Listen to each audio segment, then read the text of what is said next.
भूर्भुवः स्वः तत्सवितुर्वरेण्यं भर्गो देवस्य धीमहि धियो यो नः प्रचोदयात्। ॐ गुरुर्ब्रह्मा गुरुर्विष्णु गुरुरेव महेश्वरा गुरुरेव परब्रह्म तस्मै श्री गुरुवे नमः। अखण्डमण्डलाकारं व्याप्तं येन चराचरं तत्पदं दर्शितं येन तस्मै श्री गुरुवे नमः। तस्मै श्री गुरुवे नमः। सभी को बहुत प्रणाम। आप कंटिन्यू करोगे?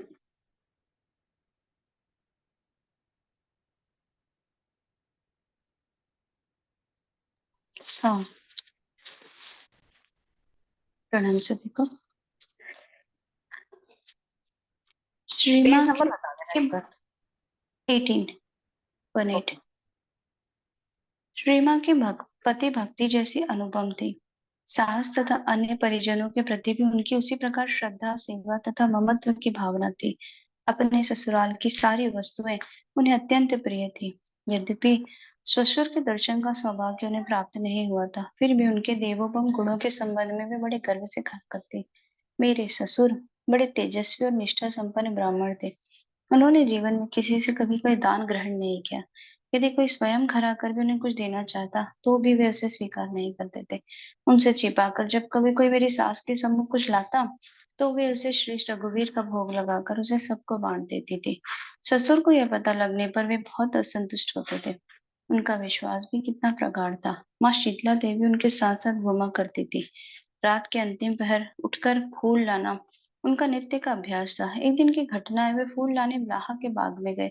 लगभग 9 वर्ष की एक बालिका उनके पास आई और कहने लगी, बाबा इधर आओ, इधर की डालियों में बहुत से फूल है, मैं उन्हें झुकाती हूँ, तुम तोड़ लो। उन्होंने पूछा, इस समय यहाँ पर तुम कौन हो बेटी? उत्तर मिला, मैं हूँ, लाहा के घर में रहती हूँ। लाहा के घर पर नित्य शीतला देवी का पूजन होता था। वे इस प्रकार के थे, तभी तो उनके घर में भगवान का आविर्भाव हुआ था। स्वास्थ्य सुधारने के लिए श्री रामकृष्ण कमरपुकुर आए थे।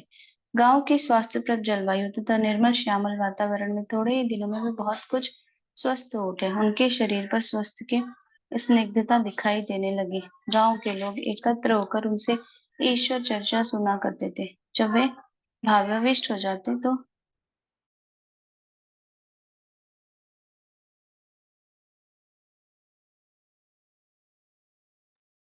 तो श्री माँ उनकी ओर अत्यंत विस्मित हो देखा करते। कभी कभी अपने बचपन के साथियों के साथ श्री रामकृष्ण ऐसी हंसी दिल्लगी करते कि हंसते हंसते लोगों के पेट में बल पड़ने लगते। तब ऐसा प्रतीत होता कि वे कितने साधारण व्यक्ति हैं। उनसे भागवत प्रसंग सुनने के लिए काफी रात तक महिलाएं भीड़ किए बैठी रहती थी और वे भी भावोन्मत्त होकर भगवत चर्चा किया करते थे। सुनते सुनते श्री माँ कभी कभी सो जाती थी। उन्हें निद्रित देखकर महिलाएं जब जगाने जाती और कहती, इतनी अच्छी अच्छी बातें हो रही है और तुम सो पड़ी, तो श्री रामकृष्ण ने मना करते हुए कहते, रहने दो, से ना जगाओ। वह क्या यूं ही सोई है? इन बातों को सुनने से वह यहाँ नहीं रह सकती, तत्काल ही चल देगी। अपने स्वरूप तत्व को सुनने से श्री माँ एकदम स्वरूप में लीन हो जाएंगी। मतलब माँ को अपना स्वरूप का भान हो जाएगा, तो इसलिए बीच बीच में वो सो जाती थी। ऐसा श्री रामकृष्ण का मन स्वभावतः ही ऊर्ध्वगामी था। सामान्य उद्दीपना होते ही वह असीम में डूब जाता था। इसलिए खाने पीने की साधारण वासना का अवलंबन कर वे अपने मन को जीव भूमि में अटकाए रखते थे। कामरपुकुर आने पर प्रतिदिन सुबह होते ही वे कहने लगते, आज ये साग खाना है, यही रांझना। उनकी पत्नी और भौजाई सब तदनुसार भोजन बनाते। एक दिन घर में बघार नहीं था। लक्ष्मी की माँ श्री रामकृष्ण देव की भौजाई ने कहा, नहीं है तो ना सही, उसके बिना ही काम चल जाएगा। उनकी बात सुनकर श्री रामकृष्ण कहने लगे, अरे ये कैसी बात है, नहीं है तो एक पैसे का मंगवा लो, कि मंगवा क्यों ना लो।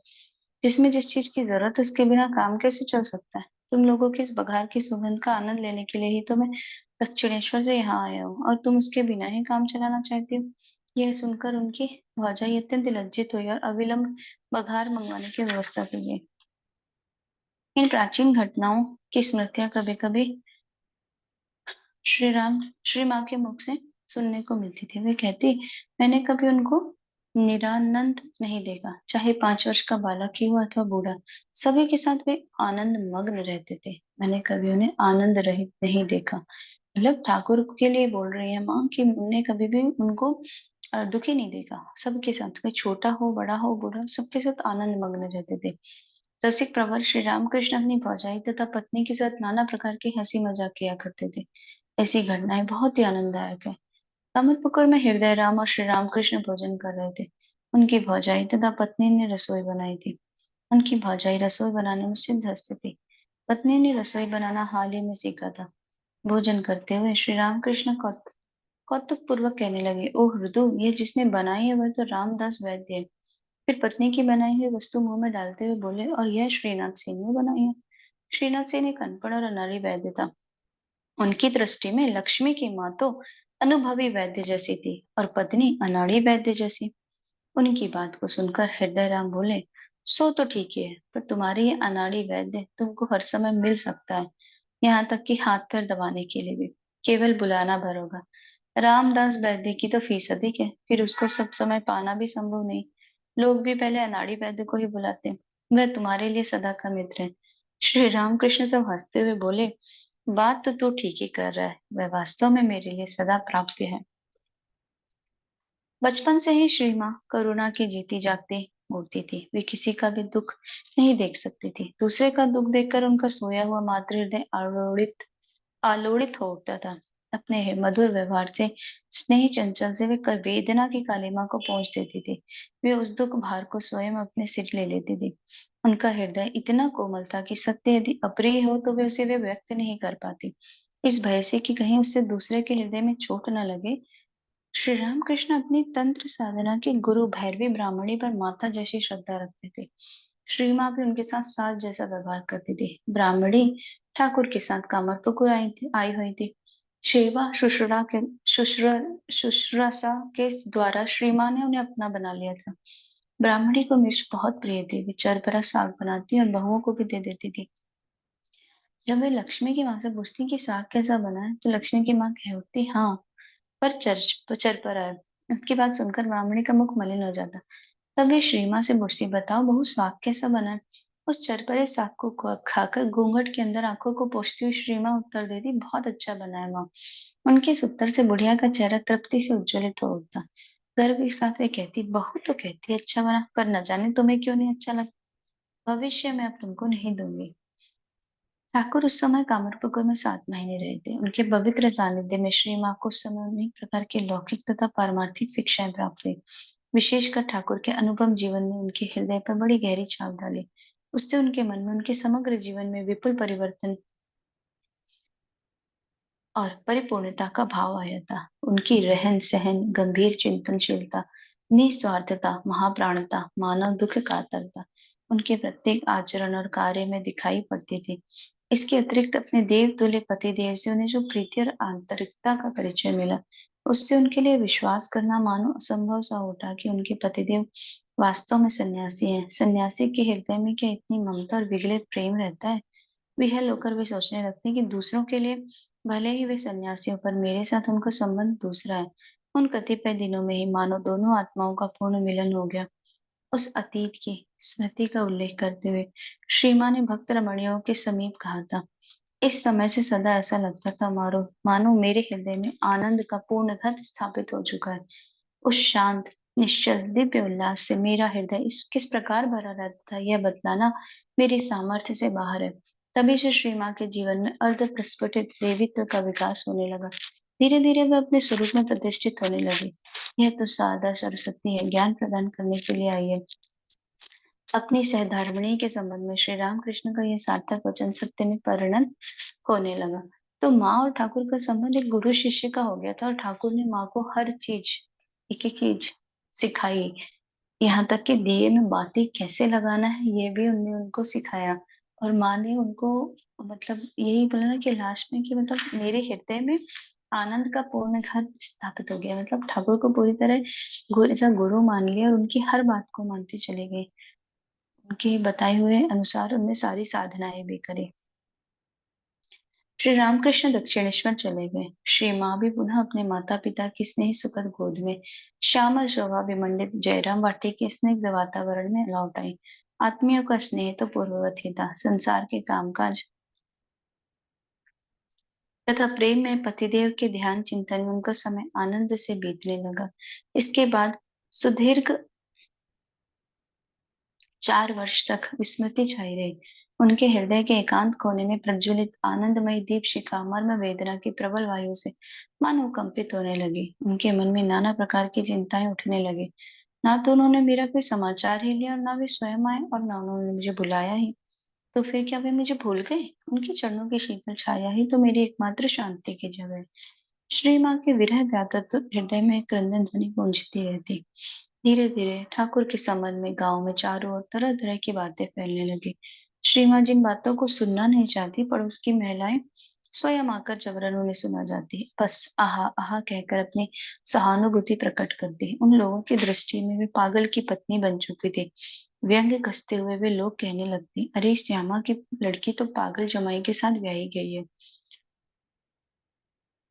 पति निंदा ना सुननी पड़ी इसे तो श्री माँ ने पड़ोस की महिलाओं से मिलना जुलना बंद कर दिया। जब कभी उनकी इच्छा होती तब वे गांव की भक्तिमती महिला भानु बुआ के घर के बरामदे में अपना वस्त्रांचल बिछा लेटकर समय काट देती। श्री राम कृष्ण के दर्शन प्रथम दर्शन के दिन से साधन लब्ध अंतर्दृष्टि संपन्न बाल विधवा भानु बुआ उनके भगवत बुद्धि से श्रद्धा भक्ति किया करती थी। गांव वालों की विभिन्न प्रकार की बातें सुनकर उन्होंने श्याम सुंदरी से कहा था, बहू तुम्हारा जमाई शिव है, साक्षात कृष्ण।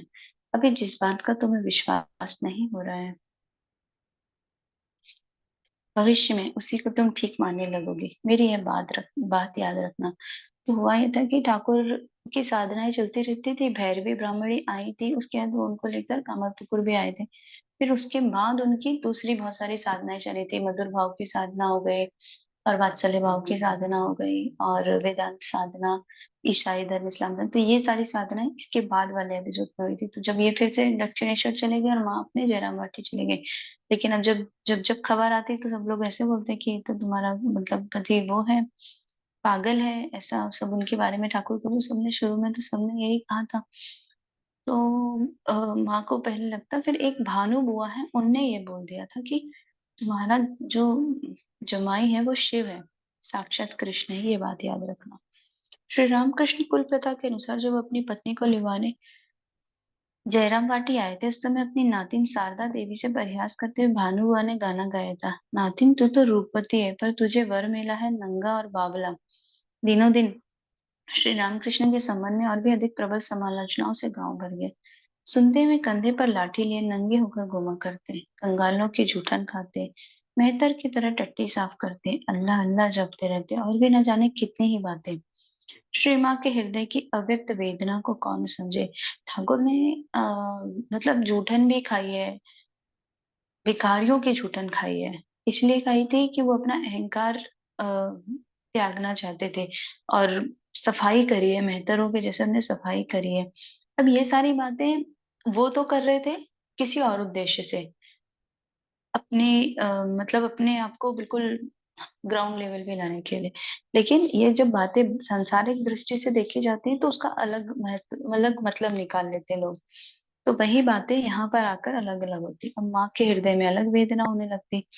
वे आकाश की ओर ताकते हुए गहरे निश्वास लेने लगती, सोचती लोगों का कहना कहीं सत्य हुआ तो तब तो मेरे लिए दूर रहना उचित नहीं है। मन ही मन उन्होंने दक्षिणेश्वर जाने का निश्चय किया। अपनी इच्छा पूर्ण करने का अनुकूल अवसर भी उन्हें प्राप्त हुआ।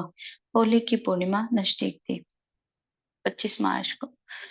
उस अवसर पर गांव की बहुत सी महिलाएं गंगा नहाने जाना चाहती थी। श्री माँ भी उनके साथ चलने को प्रस्तुत हुई। पुत्री के हृदय की भावना को ताड़कर रामचंद्र स्वयं कन्या को लेकर दक्षिणेश्वर चलने को प्रस्तुत हुए। तारकेश्वर होकर दक्षिणेश्वर तक का पैदल रास्ता लगभग 60 मील का था। पैदल चलने में अभ्यस्त श्री माँ अत्यंत उल्लास के साथ एक के बाद दूसरे विस्तृत मैदानों को पार करते हुए आगे बढ़ने लगी। पगडंडियों की कठिन मिट्टी कांटे की तरह उनके कोमल कर्णों में चुभने लगी, चरणों में चुभने लगी। फिर भी भय से वे चुपचाप चलती रही कि कहीं पिताजी को उनके कष्ट का पता ना लग जाए। जब कष्ट असहाय होता है तब वे आंखें मूंदकर अपने हृदय के अंतःस्थल में आनंद के पूर्ण घट की ओर अपने हृदय देवता को देख लेती थी। पर्वत को चीरती हुई नदी की तरह समस्त बाधाओं को पार करते हुए मानो सागर संगम की ओर वे अग्रसर हुई जा रही थी। हृदय बल्लभ से मिलने के लिए श्री राधा की भांति अपार आशा, आनंद, आवेग लेकर वे आगे बढ़ती जा रही थी। इतनी सुंदर वर्णन है कि माँ जब ठाकुर से मिलने जा रही है, उनने खुद ने निश्चय किया। और बहुत छोटी सी उम्र है, बहुत बड़ी कोई उम्र भी नहीं है, बहुत छोटी सी ही है, और इसी में वो जा रही है धीरे धीरे चलते हुए। तो बस पैरों में कांटे भी चुभ रहे हैं, तो डर ये लग रहा है कि कहीं पिताजी रोक ना दे, वापस ना चलने कह दे, कि अभी इतनी छोटी हो, नहीं सह पा रही हो तो नहीं जाते। ये सब सोचते हुए कुछ बोल भी नहीं रही है और अपने हृदय में देख ले रही है। और मतलब बस वही है कि भक्त अपने भगवान से मिलने जा रहा है, नदी अपने सागर से मिलने चली जा रही है। मार्ग के दोनों ओर विस्तृत मैदानों की उदार श्याम शोभा चित्त को प्रफुल्लित कर रही थी। ताड़, नारियल, सुपारी तथा केले के वृक्षों से घिरे हुए छोटे छोटे गांव मानो चित्र जैसे दिखाई दे रहे थे। कहीं कहीं खिले हुए कमलों से भरे तालाब अपूर्व शोभा फैला रहे थे। बीच बीच में साथियों के साथ कुछ देर विश्राम लेकर श्री माँ पुनः अव्यक्त आनंद से उल्लसित होकर चलने लगती थी। इस प्रकार 2-3 दिन पैदल यात्रा करने के बाद वे मार्ग में ही भीषण ज्वर से पीड़ित हो गए। बाध्य होकर उनके पिता रामचंद्र को एक चिट्ठी में आश्रय लेना पड़ा। ज्वर के कारण अत्यंत विषाद से श्री माँ का हृदय खिन्न हो उठा।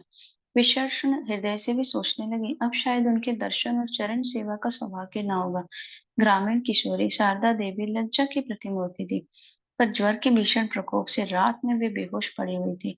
उस समय उन्हें एक अलौकिक दर्शन प्राप्त हुआ। उन्होंने देखा कि एक चिकनी काले रंग की रमणी के अंग कांति से चारों दिशाएं प्रकाशित हो उठे। वे उनके बिस्तर के एक ओर बैठकर उनके शरीर पर, सिर पर अपने कोमल स्निग्ध हाथ फेरने लगे। उस स्नेह शीतल स्पर्श से उनके शरीर की जलन दूर होने लगे। विस्मित होकर श्री माँ ने पूछा, अरे तुम कहाँ से आ रही हो? रमणी ने उत्तर दिया, मैं दक्षिणेश्वर से आ रही हूँ। पुलकित मन से श्री माँ बोली, दक्षिणेश्वर से? मैं भी दक्षिणेश्वर जाने का सोच रही थी। उनको देखने और उनकी सेवा करने की बड़ी अभिलाषा थी, पर रास्ते में ही ज्वर हो जाने के कारण मुझे निराश होना पड़ा। अत्यंत आत्मीयता व्यक्त करते हुए उस रमणी ने कहा, निराश होने की क्या बात है? तुम अवश्य दक्षिणेश्वर जाओगे, स्वस्थ होने पर वहां जाओगे, उनको देखोगे। तुम्हारे लिए ही तो मैंने उनको वहां रोक रखा है। यह सुनकर परम उत्कंठित तो श्री माँ ने पूछा, अच्छा भला तुम मेरी कौन हो? अपनी सुंदर आंखों से श्री माँ को देखते हुए उस रमणी ने हंसकर उत्तर दिया, मैं तुम्हारी बहन हूँ। डरने की क्या बात है, तुम अच्छे हो जाओगे। श्री माँ ने कहा, अच्छा इसलिए तुम आई हो। इस प्रकार की बातचीत के बाद वे सो गई। श्री काली माता रमणी का रूप धारण कर अपनी बीमार बहन को देखने आई थी। दूसरे दिन रामचंद्र ने देखा कि पुत्री का ज्वर उतर गया है, तब दोनों फिर आगे की ओर धीरे धीरे बढ़ने लगे। कुछ देर जाते ही सौभाग्यवश एक पालकी मिल गई। रास्ते में पुनः श्री माँ को ज्वर आया, किंतु पिता से इसकी चर्चा करना उचित न समझ वे पालकी में चुपचाप बैठी रही। क्रमशः सुदीर्घ मार्ग समाप्त हुआ। नाव से गंगा जी को पार कर वे सब दक्षिणेश्वर पहुंचे। रात के लगभग 9 बजे दक्षिणेश्वर के घाट पर नाव को लगते ही श्री रामकृष्ण के समीप उनके आगमन का समाचार हुआ पहुंचा। श्री माँ को नाव में से ही उनकी आवाज सुनाई दी। वे हृदय से कह रहे थे, अरे हृदय, अशुभ बेला तो नहीं है, पहली बार आ रही है। साथियों में से कुछ लोग नौबत खाने में, कुछ अन्यंत्र चले गए, किंतु श्री माँ सीधे श्री रामकृष्ण के कमरे में पहुंची। घूंघट में पत्नी को देखते देखते ही उल्लास के साथ वे कह उठे, तुम आई हो, बड़ा अच्छा किया, अरे चटाई बिछा दे। इन दो उक्तियों से श्री माँ का हृदय आनंद से उद्वेलित हो उठा। उनके नेत्र डबडबाए। कुछ खिन्नता के साथ श्री रामकृष्ण बारंबार कहने लगे, तुम अब आई? अब क्या मेरा संजला बाबू, दक्षिणेश्वर काली मंदिर के प्रतिष्ठात्री रानी रासमणी के जमाता श्री रामकृष्ण के प्रधान रसदार मथुरानाथ जीवित है, जो तुम्हारी देखभाल करेंगे? मेरा दाहिना हाथ टूट गया है। आज यदि संजले बाबू होते तो वे तुम्हें महल में रखते। तो उस समय मथुरा बाबू की बात करें कि मथुरानाथ जो है वो तब तक चले गए थे, अगर वो होते तो वो तुम्हें महल में रखते। ऐसा माँ को बोल रहे, तुम बहुत देर से आई। पत्नी ज्वरग्रस्त होकर आई है, यह सुनकर श्री रामकृष्ण अत्यंत उद्विग्न हो उठे। उसके सोने के लिए अपने कमरे में ही पृथक व्यवस्था करने लगे। बहुत देर तक नाना प्रकार की बातें होती रही। जब श्री मां ने नौबत खाने में अपने सास के समीप जाने की इच्छा प्रकट की, तो ठाकुर ने बाधा देते हुए कहा, नहीं नहीं, वहां डॉक्टर को दिखाने में असुविधा होगी, तुम यहीं रहो। एक महिला के साथ श्री मां वहीं सोई। श्री रामकृष्ण के देखभाल, तत्परता और चिकित्सा के फलस्वरूप 3-4 दिनों में श्री मां स्वस्थ हो गई। उनके स्नेहपूर्ण आचरण से श्री मां का हृदय पिघल उठा। अब तक मैं क्यों नहीं आई, ये सोचकर वे स्वयं अपने ही ऊपर क्रोधित होने लगी। उन्होंने यह अनुभव किया कि लोगों ने श्री रामकृष्ण के बारे में जो अफवाहें फैलाई थी, उनमें सत्य का तनिक भी अंश न था। ठाकुर मुझे भूले नहीं है, इतना ही नहीं वरन मेरे प्रति उनका प्रेम भी बहुत है। वे पहले से अधिक, कहीं अधिक प्रेममय हो गए, मानो प्रेम रूपी भगवान ही है। उच्च वसित हृदय से श्री मां इस प्रकार सोचने लगी। स्वस्थ होकर श्री मां अपनी सास चंद्रमणि देवी के समीप रहने नौबत खाने में चली गई और अत्यंत आनंद के साथ अपने पतिदेव एवं सास की सेवा में तत्पर हो गई। श्री रामकृष्ण ने उस समय अपनी सहधर्मिणी के जीवन को अध्यात्म संपद से गौरवान्वित करने का निश्चय किया। उनके साथ में आलोचना, तत्वालोचना किया करते और विभिन्न रूप से ध्यान धारणा का उपदेश दिया करते थे।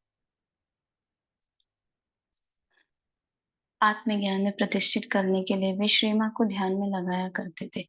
फिर साथ ही घर के कामकाज, आत्मियों के प्रति कर्तव्य पालन इत्यादि संसार संबंधी विभिन्न शिक्षाएं भी उन्हें दिया करते थे। श्री रामकृष्ण ने स्वयं होकर पत्नी को नहीं बुलाया था, वे अपनी इच्छा से आई थी। अपने पति देव के साथ और भी घनिष्ठ रूप से परिचित होने तथा उनकी सेवा करके पत्नी के धर्म का पालन करने के उद्देश्य से वे स्वयं ही आई थी। स्वतः प्रवृत्त हो जब श्री मां दक्षिणेश्वर आई, तब श्री रामकृष्ण को जगन माता की इच्छा का पता चला। उन्होंने सोचा, उसके साथ मेरा जो संबंध है वह दूर हटा रखने का तो नहीं है, उसे अलग रखकर मेरे जीवन की परिपूर्णता तो संभव नहीं है। उन्होंने अपना कर्तव्य निश्चित कर लिया। उनके जीवन का एक और महान दिव्य भाव क्रमशः स्पष्ट होने लगा। ब्रह्मवादी का यह वाक्य स्पष्ट हो उठा, ना वारे जाये कामाय जाया प्रिय भवति, आत्मनस्थो कामाय जाया प्रिय भवति। ये पहले ही कहा जा चुका है कि विवाह से पूर्व बालिका शारदा मणि ने अपने भावी शिव तुल्य पतिदेव को स्वयं अपने हाथों से संकेत करके बतलाया था। ठाकुर ने भी भावाविष्ट होकर अपने भावी पति के बारे में पत्नी के बारे में निर्देश किया था। उन्होंने सब कुछ जानबूझकर ही कहा था। उनकी भावी पत्नी कौन है, उन दोनों में आपसी संबंध क्या है तथा उनके विवाह का प्रयोजन क्या है, यह सब भली भांति जानकर ही उन्होंने विवाह किया था। संसार में अगणित नर नारी गार्हस्थ्य स्थित जीवन व्यतीत कर रहे हैं। विशुद्ध दाम्पत्य जीवन का आदर्श लोगों के समक्ष स्थापित करने के लिए ही उन दोनों का विवाह हुआ था एवं उस आदर्श की पूर्णता संपादन करने के निमित्त ही श्री मां दक्षिणेश्वर आई थी। पुरुष और नारी में देह संबंध रहित केवल आत्माओं के मिलने से ही विमल और गंभीर प्रेम हो सकता है। यह भी जगत ने श्री रामकृष्ण और श्री शारदा देवी के जीवन से देखा। वास्तव में यही प्रेम परिपूर्ण प्रेम है, विरज विशुद्ध प्रेम है। उनमें ना तो उच्छ्वास है, ना अवसाद और ना अतृप्ति। इस प्रकार का दिव्य प्रेम ही मनुष्य को पूर्णानंद, प्रेमानंद और आत्मानंद में प्रतिष्ठित करता है तथा उसे देवत्व प्रदान करता है। तो मतलब अवतारी सत्ता धरती पर आई है, तो वो एक एग्जाम्पल रखने आई है कि भाई पुरुष और नारी में देह संबंध रहित केवल आत्माओं के मिलने से भी विमल और गंभीर प्रेम हो सकता है। तो हम संसार में रहकर भी और वैरागी जैसे, सन्यासी जैसे जीवन बिता सकते हैं। ये बस हमें प्रेम अंदर से होना चाहिए। आत्मीयता, प्रेम, वो बहुत इंपॉर्टेंट है। आइए हम लोग शांति पाठ करते हैं। आज यहीं तक पढ़ेंगे और अब शांति पाठ करते हैं। जो भी पढ़ा हमने, जो भी अनुभव किया, उसे आत्मसात कर सके इस भाव से। ओम असतो मा सद्गमया तमसो मा ज्योतिर्गमया मृत्युर्मा अमृतं गमय। ओम शांति शांति शांति। सर्वारिष्टसु शान्तिर्भवतु। प्रणाम सभी को। आप में से